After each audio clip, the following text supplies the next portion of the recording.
kansalaiset, täällä Suomessa on uusi uhkaava järkyttävä päihde, joka on vanha päihde, jota on nyt Suomesta hävittää jo aikaa, joka on lakikin meinattu. Se ei ole viina, se ei ole tupakka, eikä se ole kannabis eikä heroiini, vaan tämä päihde on tuettu niin uhkaavaksi Suomen kansalaisille, että sitä enää laivoiltakin saa. Tämä on hirvittävä myrkky. Katsokaa tätä, katsokaa tätä. Lakupiippu, kielletty hedelmä. Katsokaa, kielletty hedelmä. Oi mikä aine.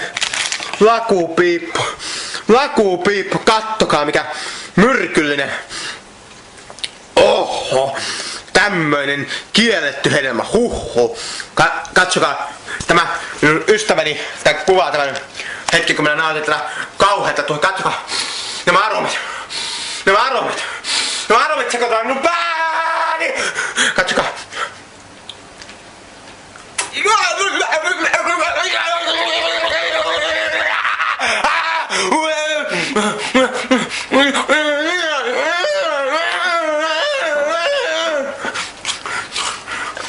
Ei mun kauhea. Lakupojat potkii.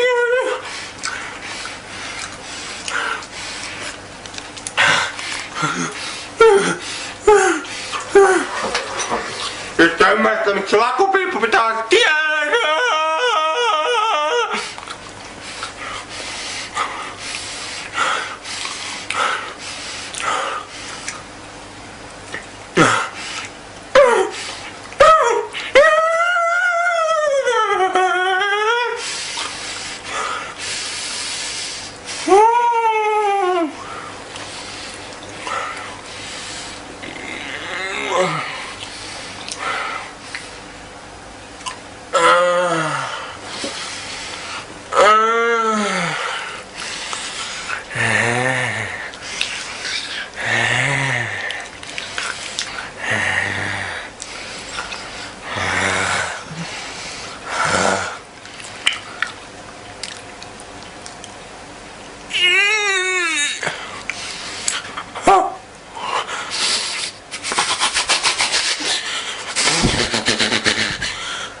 Se oli pojat piippu. Näkemisiin. Moi moi.